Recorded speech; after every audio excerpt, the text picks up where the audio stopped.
Assalamualaikum warahmatullahi wabarakatuh dan selamat siang ibu-ibu. Waalaikumsalam warahmatullahi wabarakatuh. Selamat siang dong. Bagaimana kabarnya? Alhamdulillah baik. Ya, jadi terima kasih ibu-ibu sudah punya kesempatan hadir di sini. Jadi pada pagi hari ini saya akan memberikan sedikit penyuluhan tentang diet sehat seimbang. Ada yang tahu apa itu diet sehat seimbang? Ada yang tahu? Ada dong. Ya, jadi diet sehat seimbang adalah upaya kita dalam mengatur pola makan dengan cara pemenuhan gizi seimbang. Jadi bagaimana caranya, ada yang tahu? Ya, jadi cara untuk melakukan diet sehat seimbang yang pertama adalah dengan mengatur pola makan. Caranya itu dengan metode isi piringku. Jadi isi piringku ini kita lihat di sini, satu piring ini nanti kita bagi dua.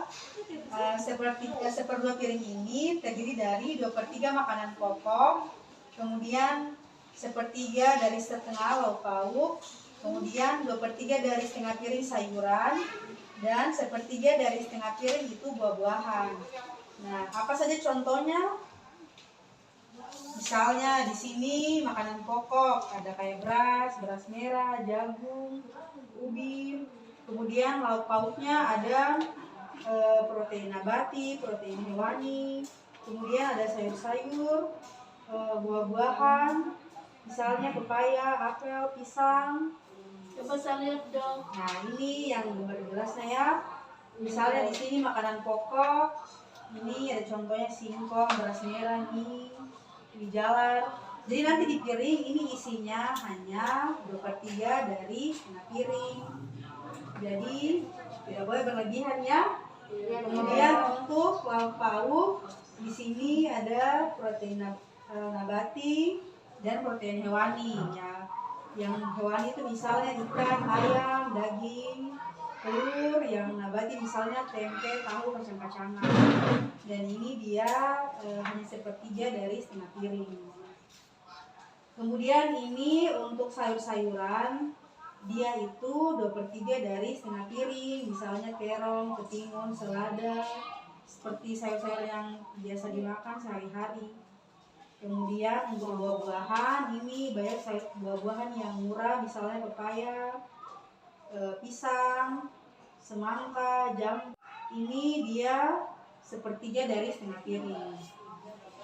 Kemudian selain mengatur isi piring, kita juga jangan lupa untuk selalu cuci tangan. Nah, cuci tangannya itu bisa menggunakan air dan sabun selama 60 detik. Nah, kemudian bagaimana waktu cuci tangannya? Itu bisa sebelum makan, setelah buang air besar, sebelum menyusui, dan setelah melakukan aktivitas fisik. Kemudian untuk selanjutnya jangan lupa untuk selalu minum air minimal 8 gelas sehari. Kalau lebih bagus lagi, karena dia bisa untuk membersihkan ginjal, kemudian menghindari dehidrasi, untuk kesehatan kulit dan lain-lain. Kemudian selain minum air, jangan lupa untuk selalu aktivitas fisik. Aktivitas fisik ini minimal sehari itu dilakukan selama 30 menit. Aktivitas fisiknya bisa yang ringan, bisa juga yang sedang, misalnya menyapu, kemudian mencuci, itu juga termasuk dalam aktivitas fisik. Nah, dengan melakukan pola hidup sehat dan mengatur diet sehat seimbang ini, diharapkan kita bisa terhindar dari berbagai macam penyakit, misalnya hipertensi, diabetes, penyakit jantung, dan berbagai macam penyakit lainnya. Ibu-ibu ada yang sudah mengerti atau ada yang mau ditanyakan? Ada yang ditanyakan, Bu. Iya, bagaimana tuh, Bu? Mengenai itu isi piring tadi.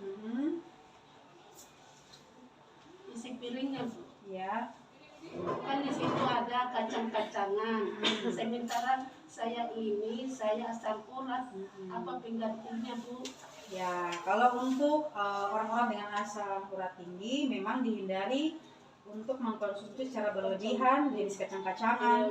Jadi bisa dengan mengkonsumsi protein hewani, misalnya ayam, telur, kemudian daging. Tapi semua itu jangan berlebihan ya, karena emang yang berlebihan pasti efeknya tidak bagus. Nah, kemudian jangan lupa juga untuk mengatur, sering mengukur berat badan dan tinggi badan. Apabila kurang ataupun berlebih, kita upayakan untuk ke berat badan yang ideal. Ada lagi yang ditanyakan? Tidak ada? Ya, kalau sudah mengerti, terima kasih atas kesempatannya ibu-ibu. Semoga materi tadi bisa disampaikan ke orang lain ya, agar lebih bermanfaat. Terima kasih atas kesempatannya. Assalamualaikum warahmatullahi wabarakatuh.